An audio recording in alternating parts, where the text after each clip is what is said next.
slide your fifth wheel if you have no choice, but you need to add or subtract weight to your steer tires. It's far easier just to slide your tandems. So sliding your tandems moves weight to and from your drives to your trailer. Sliding your fifth wheel moves weight to and from your steers to and from your drives. So again, it's the only time you really want to slide your fifth wheel is it's a pain in the butt.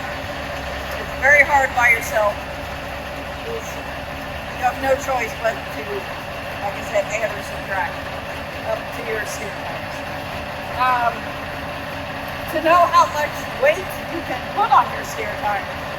So all trucks and tires are not the same. So what you got to do, the general rule is that the weight should be 12,000 on your steers, 34 on your drives, 34 on your trailer. Add those three together and you get 80,000 pounds. Our steer tires and our axles are rated higher, so you can put up to, I believe it's 13.2 on most of our steer tires and steer axles. But what you gotta do,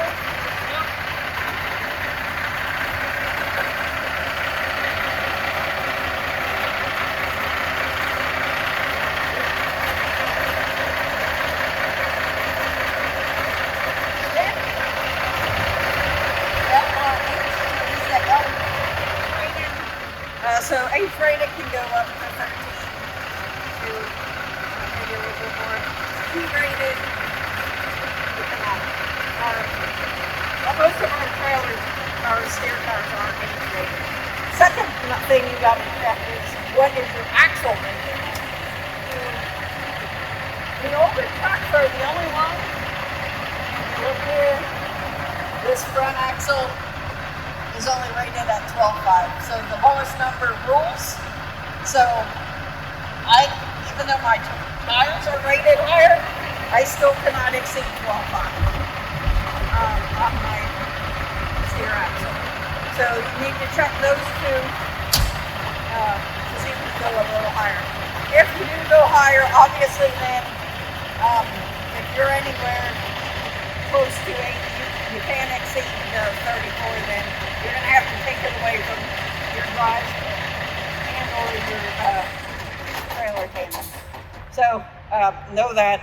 Same as sliding the tandems, level ground, truck and trailer straight, tractor on good stable ground that you have traction, and you don't want you want your tractor wheels to roll.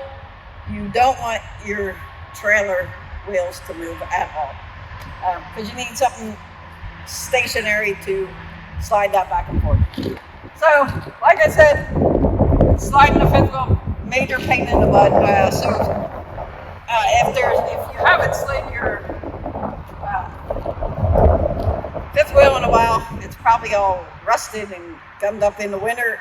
Nothing works very well, so it's going to be even harder in the winter. So really, it's a good idea occasionally just to slide your fifth wheel so it's not so rusty. But you could get with the shop, see if you can get a can of this spray or like WD-40. I think they said this was a little bit better. It doesn't gum up.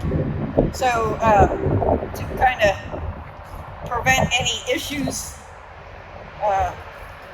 and just to make it easier, I just spray everything down that I'm going to slide. So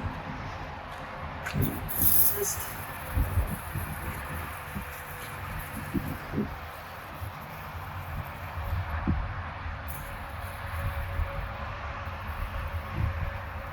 so the cylinder, what happens is air is supplied to that, and then that cylinder kicks out the bar, and then it pulls in your pins. So I sprayed the cylinder, and then I sprayed all around where my pins were really good, and then I sprayed the whole rail. Now I'm going to do the other side.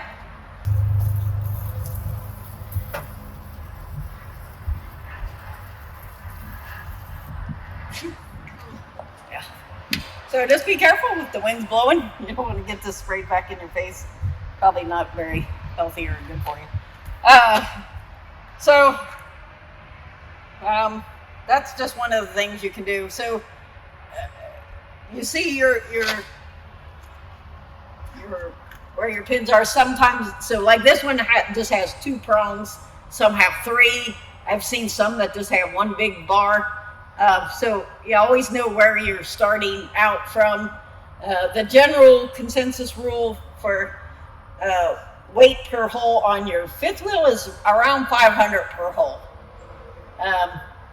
And you see, yeah, it's very, so many things that can go wrong just in getting your pins to retract or extract.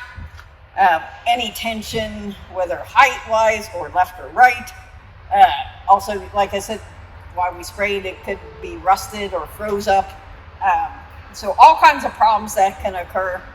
And also then, try moving. So it's per hole.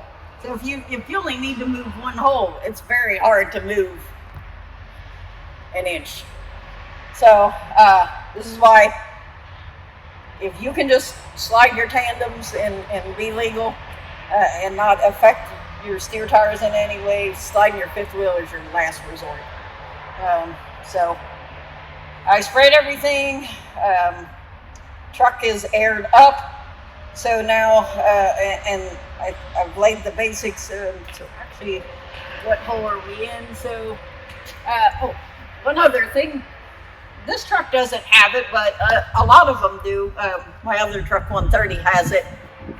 Crum has spray painted some red paint on a lot of the trucks, and it's called the sweet spot. So it's generally where you're going to get the most success as far as legality, also good aerodynamics. Sliding your so pulling forward, going away, the 5th wheel slides to the back, and when the steer tires when the truck's going forward, you're going away from the weight, so you're taking weight off of your steers, adding it to your drives. As you pull forward, you have this bigger gap between the header board and your fairing. So bad aerodynamics, so poor fuel mileage,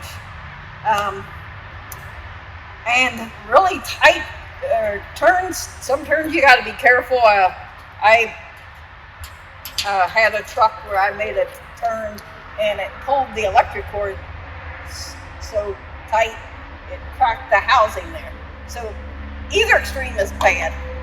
If you back up all the way, you really got to worry about your turns, because then your fairing and your front of your trailer are very close, very good aerodynamics, but making any kind of tight turns is going to be very difficult, because these two should not meet each other. Bad things happen. So either extreme, bad. Ideally, somewhere in the middle is where you want it. So this truck, and I'm going to try to put it back where it was. So I'm in the 1, 2, 3, 4, 5, 6, 8th hole. Gotta remember that. So actually, I'm not sliding, so I'm just going to show you how to retract and extract. So when you slide your 5th wheel, after you kind of know your groundwork, what you're going to slide, which way you're going to go, how many holes you need to move. The first axle step is, what you got to do is you got to take tension off of the skid plate. If you try to slide and you have all this tension, like this is a fully loaded trailer. I've been told by some people I trust that you can actually crack your skid plate. So you have all that tension from the apron and the skid plate. So what you got to do, first step is crank your landing gear down to the ground.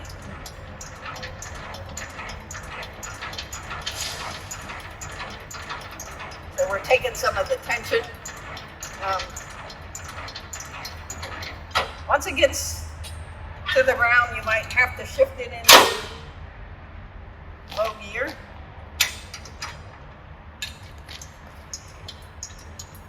what you want to do is just keep cranking until you hear air. So when I hear air from my airbags, I know I just took some of the weight off of the tractor and put it on my landing gear. So that's step one. So this system also, all our sliding fifth wheels run off of air. So tractor has to be up to 120. You want maximum air pressure. And so what you're going to try to do is then get in the truck, get your air built up, and then you're going to release the knob or the button on the dash. So the sliding fifth wheel on every truck is a protected knob. So on the Volvos, what you gotta do is slide the top down, that's the lock. So slide it down, that unlocks it, and then push the button in. Don't just push the button in because you're damaging your lock. That lock is there so that you don't accidentally bump and release your pins. So make sure the Kenworths and the Pete's, I think it operates a little bit different, but all trucks, that is a protected knob. So I'm gonna try to see if I can get my pins to retract.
Got my pressure up to 120.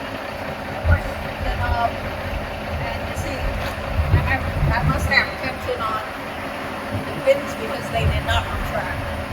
So what you can do, you can try rocking the truck back and forth, or you can lower your airbags, which is going to be the next step. So I'm going to lower the airbags and see if that doesn't take that tension off. And get my pins.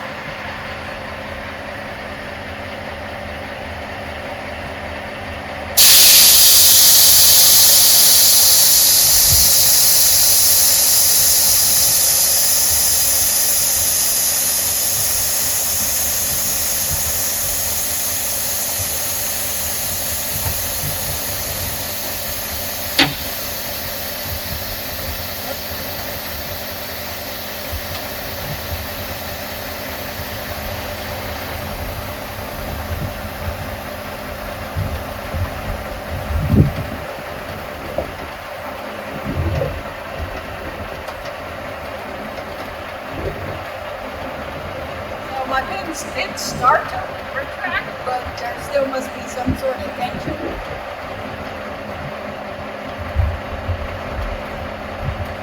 So sometimes it's just, if you get in the truck and just release your tractor brake, sometimes that drops it down. I'm going to see if that works.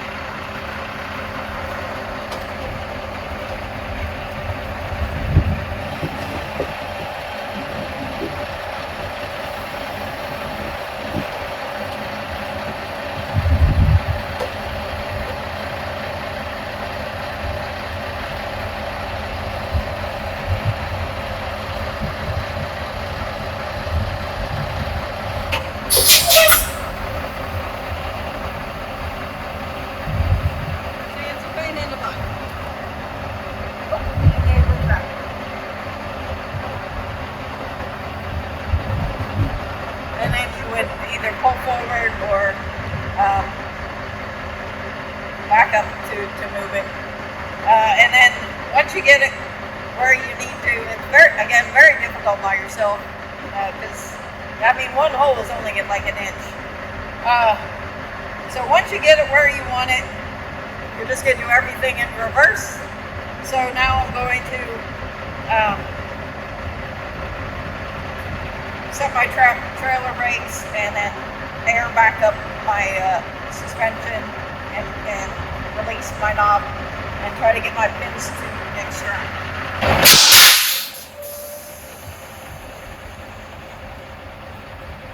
So when I release my brakes, if you see a gap between your apron and your skid plate, that is actually a good thing. The lock and jaw is still locked around the kingpin, and so when you see that gap, it makes it easier to slide. So that's a good thing. But obviously before you go drive, that's normally not a good thing when you go driving. So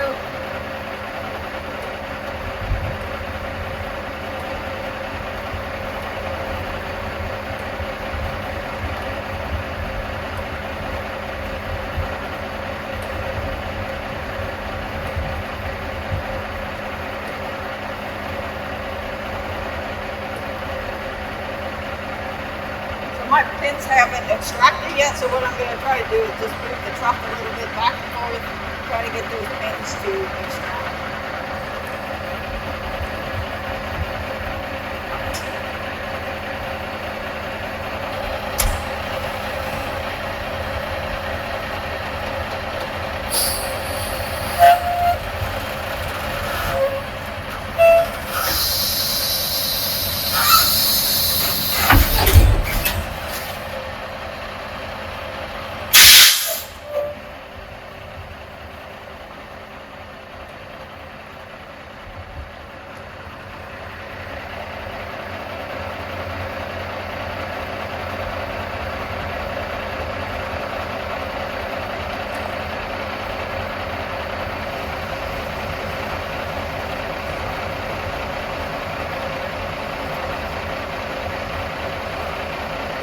My pins are almost there, so I just need to rock it back and forth.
See what a pain it is, especially by yourself.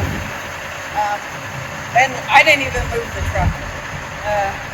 And getting them to extract. You just have to play with the height, have to play with the forward-backward motion until they pop out.